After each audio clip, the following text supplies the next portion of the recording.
my medieval castle, I want to take you on a journey to a land far, far away, to another country, to another time period, over rolling green grassy hills, where we find an old stone castle resting on top of a small hill.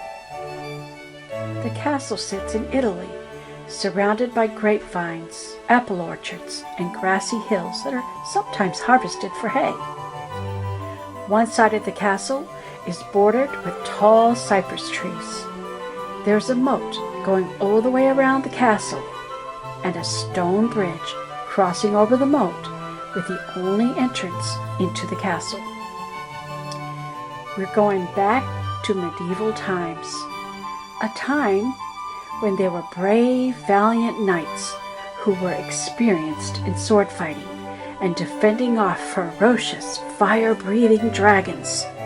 Sometimes the knights would battle an army from another kingdom, and sometimes they would join forces to ward off the dragon who sought to destroy them and the castle.